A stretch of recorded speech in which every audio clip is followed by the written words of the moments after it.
B'investiment ta' 2,5 miljuni euro li huma kofinanzjati minn fondi Ewropej ġew inawgurati żewġ proġetti ta' restawr fil-Konkatedral ta' San Ġwan.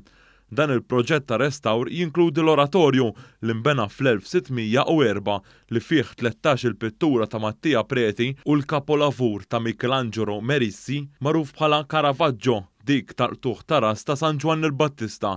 Il-kuratur ta' dan il-Konkatedral, Cynthia De Giorgio, qalet kif dan l-oratorju imbena mill-Gran Mastru Injakort. Għax rid ikollu kamra, chamber fejn jistgħu in-novizzi jitolbu u jiġu preparati għal knighthood.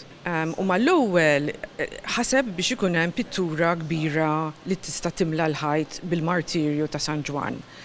L-ambaxxatur tiegħu li kien Napli kien jaf illi Caravaggio kien maħrub bil-Ruma u taħ l-opportunità jiġi Malta. Barra minn hekk, dan ir-restawr jinkludi wkoll ix-xogħol fuq Caravaggio Wing li hemm fih il-pittura famuża ta' Caravaggio ta' San Ġilormu u l-viżitaturi jistgħu jsegwu dwar il-ħajja ta' dan l-artist famuż.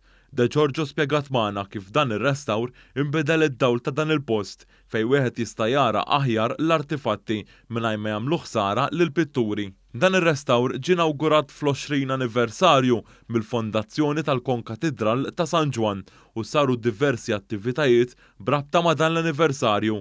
Organizzajna konferenza Ewropea fejn stedinna diversi kuraturi u restawraturi li ddiskutejna proġetti ta' restawr u konservazzjoni f'diversi katedrali Ewropej. B'dan il-mod aħna appoġġejna il-Konkatedral ta' San Ġwan f'netwerk ta' katedrali Ewropej u konsolidajna il-pożizzjoni tiegħu.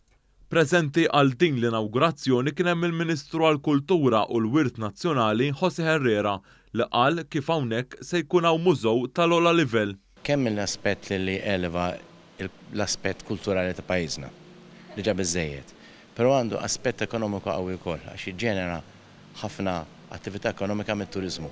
Jiġu hawnhekk il fuq minn 400,000 turist, ara kemm jiġġenera attività kummerċjali. Is-Segretarju Parlamentari għal Fondi Ewropej, Stefan Zrinzo Azzopparti, għal kif dawn il-fondi tal-Unjoni Ewropea qed ikunu ta' importanza sabiex nibżu u nżommu fl-aħjar stat il-patrimonju ta' pajjiżna.